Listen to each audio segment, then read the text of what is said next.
السلام عليكم البنات ومرحبا بكم، ان شاء الله تكونوا بخير وعلى خير. اليوم البنات جيت نبدا معكم الوساده بطريقه جد سهله وبمقاسات مضبوطه. نجيبوا القماش هكذا بهذا الشكل، نجيبوا زوج قطع هكذا، كل قطعه فيها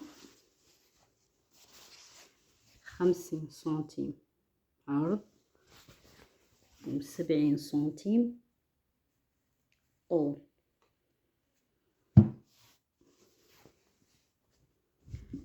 نجيو لهنايا،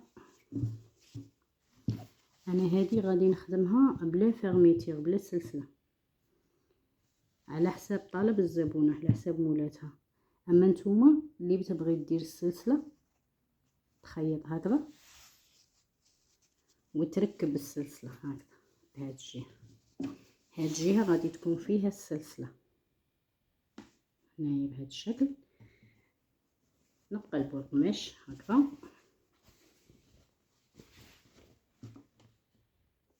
نقلبوا القماش هكذا بهذا الشكل ونخيطوا.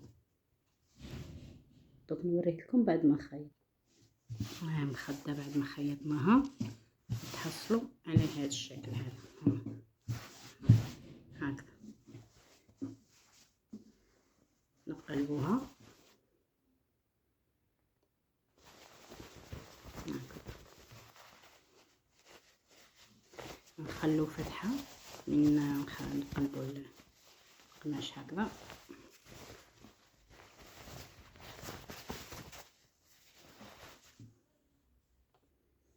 هكذا بعد ما قلبناها نتحصلوا على هذا الشكل. هاي الفتحه هنايا، نجو هنايا ونخلو 1 سنتيم ونمشيو بالخيط هكذا باش تجينا فينيسيون شابه، تجي مخده شابه هكذا بهذا الشكل. نثبتوها ونمشيو 1 سنتيم هكذا.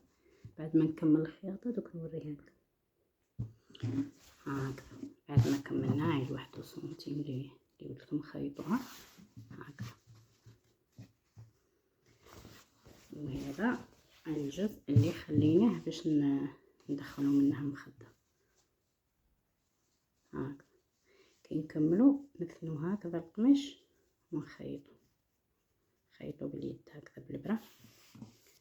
هذا بعد ما نعمروها نخيطوها بالبرة، وهذا الجزء يجي للاسفل وهذه الجهه كالآن.